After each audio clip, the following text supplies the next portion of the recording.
आज 5 जून 2023 दिन सोमवार है।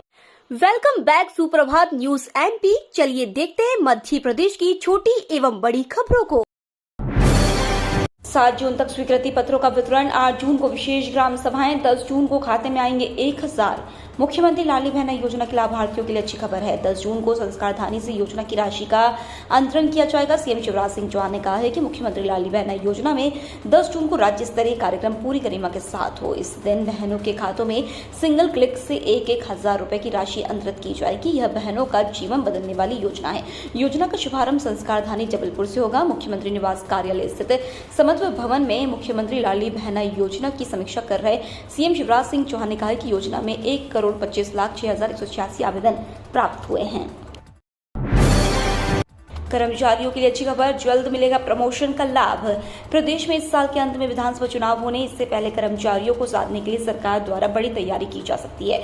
उन्हें प्रमोशन का लाभ दिया जा सकता है। बीते 6 साल से अधिकारियों कर्मचारी के प्रमोशन पर रोक लगी हुई है। वहीं प्रमोशन में आरक्षण का मामला सुप्रीम कोर्ट में लंबित है। मध्य प्रदेश में रिटायरमेंट से पहले प्रमोशन नहीं मिलने के कारण कर्मचारी सरकार से नाराज है।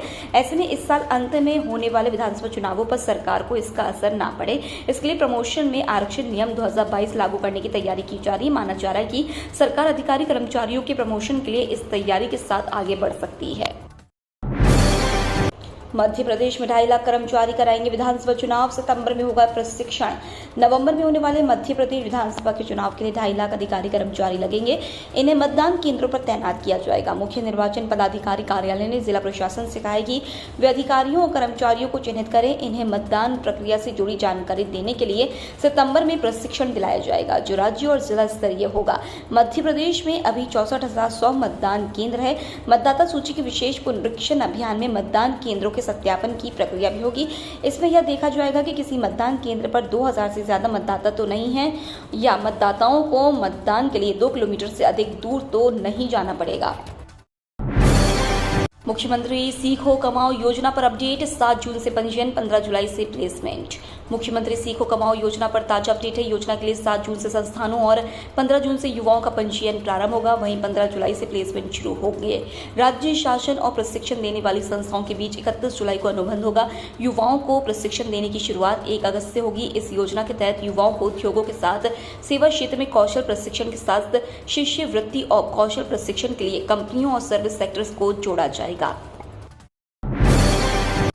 5 एकड़ भूमि पर बनेगा श्री राम राजा लोक प्रस्तावित नक्शा तैयार। मध्य प्रदेश के निवाड़ी जिले की धार्मिक नगरी ओरछा में बनने वाली श्री राम राजा लोक के प्रस्तावित नक्शे को लोगों के सामने रखा गया और प्रबुद्ध जनों के सुझाव लिए गए। श्री राम राजा लोक लगभग 4 से 5 एकड़ में बनेगा। यहाँ बनने वाले भव्य लोक के प्रोजेक्ट से जुड़े आर्किटेक्ट और निवाड़ी कलेक्टर अरुण कुमार विश्वकर्मा समेत प्रशासनिक अधिकारियों ने प्रबुद्ध लोगों से बैठक कर सुझाव लिए। उड़ीसा ट्रेन हादसे में धीरेन्द्र शास्त्री ने जताया दुख। उड़ीसा के बालासोर में 2 जून की शाम हुए भयानक ट्रेन हादसे ने कई परिवार उजाड़ दिए। इस हादसे में 288 लोगों की जान गई, वहीं घायलों का आंकड़ा 1100 के पार है। इस हादसे पर अब बागेश्वर धाम के महंत धीरेन्द्र कृष्ण शास्त्री का बयान भी आया है। उन्होंने कहा, उड़ीसा में हुए भीषण ट्रेन दुर्घटना के बाद से ही मन व्यथित है। इससे हमें पीड़ा हुई है। हम पहली अर्जी यही लगाएंगे कि सभी घायल स्वस्थ हो जाएं। एमपी में परशुराम जयंती पर रहेगी सरकारी छुट्टी। सीएम शिवराज ने ब्राह्मण महाकुंभ में किए कई बड़े ऐलान। भोपाल के जमूरी मैदान में आयोजित हुए ब्राह्मण महाकुंभ में प्रदेश भर से ब्राह्मण समाज के लोग जुटे। इस आयोजन की तैयारियां पिछले कई दिनों से की जा रही थी। कार्यक्रम में सीएम शिवराज सिंह चौहान ने कई बड़े ऐलान किए हैं। सीएम ने कहा कि अब प्रदेश में परशुराम जयंती पर सरकारी छुट्टी रहेगी। सीएम शिवराज ने कहा कि अब प्रदेश के संस्कृत विद्यालय में पढ़ने वाले 1 से 5वीं तक के विद्यार्थियों को 8,000 रुपए दिए जाएंगे। इसी तरह से 6 से 12वीं तक के विद्यार्थियों को 10,000 रुपए साल में दिए जाने का ऐलान किया है, जबकि पुजारियों के लिए वही वेतन देने का ऐलान किया है। सीएम का कहना है कि प्रदेश के जिन मंदिरों के पास खेती नहीं है, उन्हें पुजारियों को हर महीने 5,000 रुपए का वेतन दिया जाएगा। भोपाल का नाम भोजपाल करने के लिए जनमानस का समर्थन जुटाएगा परमार समाज। भोपाल शहर का नाम परमार वंश के महाप्रतापी राजा भोज के नाम पर भोजपाल होना चाहिए। भोपाल का नाम बदला जाए। वर्ष 2011 में मुख्यमंत्री शिवराज सिंह चौहान ने भोपाल का नाम भोजपाल कराने की घोषणा की थी, लेकिन अब तक घोषणा पूरी नहीं हुई। यह कहना है शहर के इतिहासकारों और परमार समाज के लोगों का। भोपाल में 60,000 से अधिक लोग परमार समाज के लोग हैं। मालवा क्षेत्र परमार समाज की संख्या अधिक है। प्रदेश भर में 15 लाख के करीब परमार समाज के लोग हैं। यह कहना है कि परमार समाज के लोगों का मंचों से बार बार उठ रही भोपाल का नाम बदलने की मांग का परमार समाज के लोगों ने समर्थन शुरू कर दिया है। शनिवार को परमार समाज ने ऐलान किया कि भोपाल का नाम भोजपाल कराने को लेकर जनमानस का समर्थन जुटाया जाएगा। महाकाल महालोक की मूर्तियों में दरारें मिली, पेडेस्टल कमजोर, ग्रेनाइट में क्रैक मिला।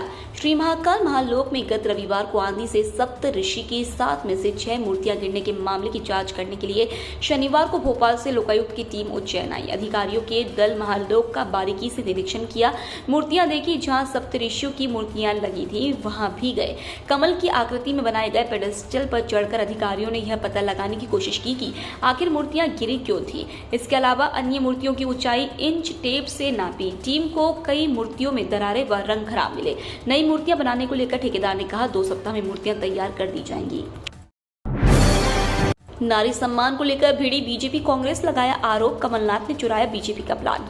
मध्य प्रदेश विधानसभा चुनाव जैसे नजदीक आते जा रहे हैं, बीजेपी और कांग्रेस में रार बढ़ती जा रही है। अब जिस मुद्दे पर दोनों दल एक दूसरे पर हमलावर हो रहे हैं वह है प्रदेश की महिलाओं के लिए चलाई जाने वाली योजना। दरअसल 1 जून 2023 को सामान्य प्रशासन विभाग ने एक आदेश निकाला जो मुख्यमंत्री नारी सम्मान कोष और सीएम उद्यम शक्ति योजना की मॉनिटरिंग करने के लिए था। प्रशासन द्वारा जारी किया गया ये आदेश अब सोशल मीडिया पर तेजी से वायरल हो रहा है। कांग्रेस का दावा कि सरकारी आदेश में कमलनाथ की नारी सम्मान योजना का जिक्र है।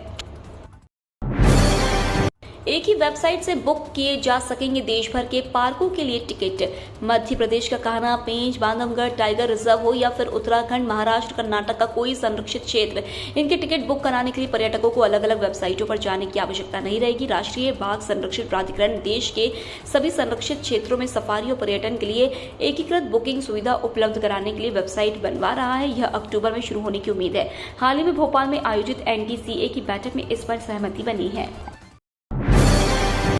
मध्य प्रदेश में जल जीवन मिशन की हालत खराब, स्कूल समेत आंगनबाड़ी में भी पेयजल की किल्लत। मध्य प्रदेश में नल से जल मिले, इसके लिए सरकार द्वारा महत्वपूर्ण योजना जल जीवन मिशन लाई गई, लेकिन योजना की कछुआ चाल की वजह से सरकार की मंशा साकार नहीं हो सकी। स्थिति यह है कि मध्य प्रदेश के 18,000 से अधिक सरकारी स्कूलों में पेयजल के इंतजाम नहीं है। यही हाल आंगनबाड़ियों के भी है। बता दें कि पूरे देश भर में जल जीवन मिशन एक महत्वपूर्ण योजना के रूप में चलाया गया था, जिसका उद्देश्य लोगों को पेयजल की मूलभूत सुविधा आसानी से उपलब्ध कराना था। इसके अंतर्गत स्कूलों एवं आंगनबाड़ी केंद्रों के अंदर भी शासन को पर्याप्त पेयजल की उपलब्धता सुनिश्चित करनी थी। मध्य प्रदेश के किसानों को 6,000 की जगह सालाना मिलेंगे 10,000 रुपए, ऐसे उठाए लाभ। केंद्र सरकार की प्रधानमंत्री किसान सम्मान निधि योजना के तहत किसानों को सालाना 6,000 रुपए दिए जाते हैं। इस योजना के तहत 2,000 रुपए 3 किश्तों में किसानों के खाते में जमा कर दिए जाते हैं। वहीं मध्य प्रदेश में किसानों के लिए शिवराज सरकार ने नई स्कीम की शुरुआत की है। इस योजना का नाम मुख्यमंत्री किसान कल्याण योजना। इस स्कीम के तहत सरकार 4,000 रुपए की आर्थिक मदद देती है। पीएम किसान योजना के 6,000 रुपए और सीएम किसान कल्याण के तहत 4,000 रुपए मिलाकर मध्य प्रदेश के किसानों को हर साल 10,000 रुपए मिल रहे हैं।